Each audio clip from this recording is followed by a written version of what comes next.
Assalamualaikum warahmatullahi wabarakatuh. Salam energi, salam sehat. Ketemu lagi dengan kami Sodiko Harudin yang punya program True Healing, tempat sehat, tempat berlatih sehat, dan tempat untuk self healing. Teman-teman, ada pertanyaan di VT saya sebelumnya mengenai anemia hemolitik.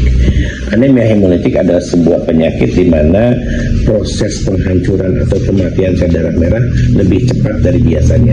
Ini ada beberapa faktor penyebab. Pencetus dari anemia hemolitik adalah salah satunya adalah satu keturunan, yang kedua obat-obatan, atau yang ketiga oleh penurunan degradasi metabolik atau autoimun yang terkena di dalam darah.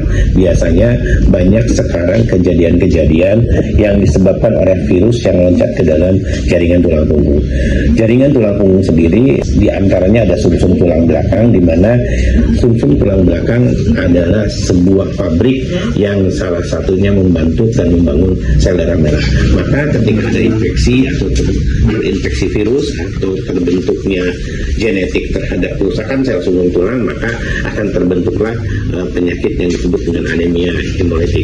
Salah satu jenisnya adalah thalassemia. Teman-teman sehat, teman-teman energi, di kami dilatih pola nafas untuk menghangatkan tubuh. Jadi ketika kita menarik nafas, menahan, ketika terjadi pembuangan, ada proses regenerasi energi di dalam tubuh, di mana proses regenerasi energi ini berpengaruh terhadap komposisi darah, di mana oksigen lebih terikat lebih banyak di dalam darah.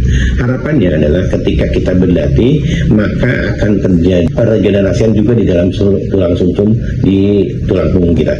Karena apa? Sel darah merah yang baik, sel darah merah yang sehat, kemudian oksigen yang baik aliran di dalam tubuh, itu akan mampu meregenerasi sistem tulang punggung dengan baik. Ada beberapa kasus yang pernah kita tangani mengenai thalassemia, di mana kami punya data lab yang konkret terhadap penyembuhan dari kasus-kasus thalassemia.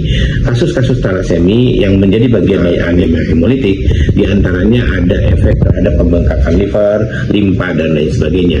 Ada penumpukan zat besi di dalam tubuh. Nah, proses terapi adalah proses perbaikan dan regenerasi limpa, kemudian liver, serta sumsum tulang. Diharapkan tidak terjadinya penumpukan zat besi, sehingga proses pembentukan darah akan lebih stabil. Kedua, proses regenerasi darah akan lebih stabil. Yang ketiga, proses aliran oksigen di dalam darah akan lebih baik. Salah satu yang lain penyebab dari anemia hemolitik adalah terjadinya aritmia jantung. Ini terjadi karena kasus-kasus anemia hemolitik itu berpengaruh terhadap ikatan oksigen yang ada di dalam ikatan sel darah merah. Semakin buruk kondisi sel darah merah, semakin tidak sehat, semakin tidak terikat oksigen dengan banyak dan sesuai dengan kebutuhan tubuh. Maka teman-teman, kita